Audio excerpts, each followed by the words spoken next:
Elect students. First of all, I want to say that I am proud of you.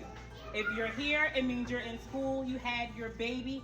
Just know that I am proud of you. No one else told you today. Naya, the doula lady, said that she's proud of me, and I deserve applause. I deserve the balloons. I deserve the candy and gifts and whatever food, luncheon they have to offer me, okay? I want you to give yourselves a big hand, please, today.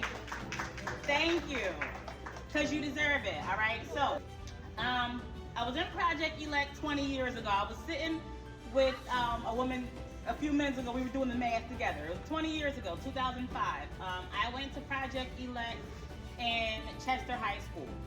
I just want to encourage you to take advantage of the resources. 20 years ago, we had resources, but they're not what they are today. You have a lot more to gain from in Project Elect through DCIU. You have so much more that you can utilize to get ahead 20 years later. I want you to utilize all of it. And in the meantime, I want you to enjoy your parenting. Enjoy the parenting journey. Even though you're young, even though you're teenagers, you're in school, this is still the early days of you're raising your legacy. This is still the early days of your children's life. Enjoy parenting. Don't allow the pressure of having to get to school and get these grades. Just like with adults, the same rules apply to parenting. Don't allow the everyday pressures of life and survival and management overshadow the joy of parenting. Whether you started your parenting journey as a teenager or not, the same rules apply. All right, so that was 20 years ago. If I had to tell y'all anything and pass down any nuggets of knowledge or wisdom from 20 years ago to today, it would be these 6 teen parenting rules. So the first one is growing up with your baby. The first rule is to give yourself grace so that you won't need mercy, okay? So whenever you need mercy, it means you done found out. Something happened, you done messed around, you done found out. Now you need somebody to help you get out of something. Mercy, it's like there's pressure, there's pain, there's stress. Someone please come take it away. If you give yourself grace by utilizing resources like Project Elect, by utilizing every opportunity that comes your way, and proper time management, making decisions that are wise versus impulsive. If you give yourself grace to slow down and utilize all the opportunities being given to you, you will avoid a lot of times in your life where you are dependent on mercy, okay? So that's just the number one teen parenting rule. Give yourself grace. You're young. Yes, there's a lot for you to do. Yes, there's a lot on your shoulders. Yes, there's a lot of pressure. Give yourself grace that you're human. You are still a teen. Maybe you don't have it all figured out. Accept the fact that you don't. Be honest with yourself. Accept the fact that there's somebody else who has it more figured out than you, and they have something to maybe offer you. Be humble so that you don't have to be humble, okay? That's number one rule. Be humble so you don't have to be humble. Give yourself grace so you won't need mercy. The second rule is that sometimes your child will give you the best guidance. And what I mean by that is, like, especially now with their toddler age, your child has no reason to lie to you. Your child comes from you. Your child is going to embody everything that you embody. So at 2 years old, we like to call it terrible 2, 4, 6, 7, they don't have any reason to show you something about yourself that's not theirs. Sometimes your kids will give you the best guidance. They'll act out in ways that show you where you could be going wrong. Take heed to it. Be genuine. Be authentic enough to say, you know what? I threw that same tantrum last week, but I did it in grown-up form. And so, you know what? We're gonna learn this together. We're gonna grow out of this together. Give your child the grace that you're giving yourself. So that means you have to give yourself some grace. You have to be honest with yourself in some kind of way so that you can give that to your child. So, because we all want to be stable in every way, emotionally, financially, mentally, physically, all that. When you give yourself that grace and you're reparenting yourself through your child, you actually get an opportunity to stabilize some areas of your life that would become a little rocky easily. Like, relationship issues and financial issues are the first things to come in life and challenge our stability. So give yourself that grace and that honesty. When you see your child doing something, and they keep, especially if they keep doing it, especially like if you done got counseling, and they keep doing it, there's something there that you need to see. There's something there that maybe can only be corrected by you, not a social worker, not a doctor, not a daycare provider, not your mom, not your dad, but by you, okay? All right, so the third rule is to protect your kids' innocence so that you can protect their mental health. So if you ever heard of the phrase, guilt will make you tilt. If you ever heard of, sleepless nights due to a guilty conscience, it's because the opposite of innocence is guilt. The opposite of innocence is not wisdom or knowledge. You can have a lot of wisdom, you can have a lot of knowledge, you can be very, very mature and still have your innocence intact, okay? The only opposite to innocence is guilt.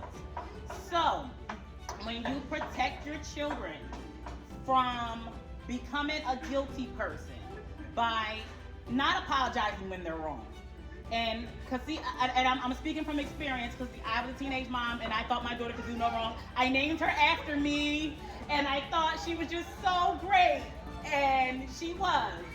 But she had some stuff with her and I was like, no, it's okay because she's just a kid. I gave her all the excuses and all the passes, and that was very damaging to her innocence because I actively trained her to be a guilty person.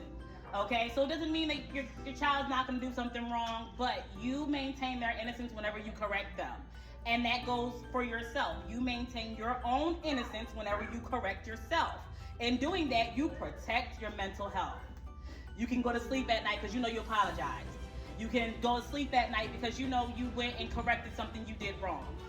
You can go to sleep at night because your child is sleeping well at night because they apologized and they got corrected properly. So, you want mentally healthy children so that you can have a peaceful life. And I say that because it's hard to be peaceful when your child's not peaceful. Like, I was in a lot of situations in my life where my stability depended on my autistic son being stable. I could only work during the day or get a job or do anything if my autistic son was stable. So my fingers were crossed. I was hoping and praying, but instead of hoping and praying, I actively did something to help him be more mentally stable. And it was, you know what? I told my son, you're going to do some stuff wrong. You're not perfect like mommy told you, but in the house you're perfect, but when you go out there, you're not, be corrected, but he became, even though he's autistic, he became such a star and so stable because I was able to protect his innocence in that format. He knows he's human. He knows he's not the same as everyone else. He has that awareness. So the more you protect your children's innocence, don't teach them to be guilty. We all do something wrong. We all mess up. Your kids are not excluded from that. And teach them to love that. That's rule number 3. Rule number 4, you are safe in this new world. I want you guys to accept and acknowledge that we are in the thick of what's called on YouTube the New World Order, or we are in the thick of a new world. There is new currency, y'all. It's bitcoins and stuff. First of all, I was excited when I got to the financially literate part of learning about credit and writing checks on time and paying your. Okay, I was excited with that nugget. I was excited when I reached that milestone of financial literacy. Now I have to learn about electronic trading and Bitcoin, and I feel behind, and it's a lot. It's a new world. People are doing marriage and procreation differently, okay? Everything's new. Our cars are electric now, okay? You are in the thick of it, but I want you to know that you and your dreams and your goals are safe in this new world. So what does that mean? That means that you might have a very, very non-typical career goal. You might be somebody who wants to be a YouTuber who teaches people how to paint with their toes, okay?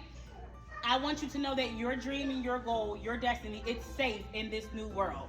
Do not count yourself out. Do not consider what you want to do out of reach. Don't consider it a miracle. No, you can do it. If you thought of it, then that means it can come into light. It can come into fruition. Okay, you are safe. Your dreams and your goals are not too far out of reach. You can be that rich person you want to be.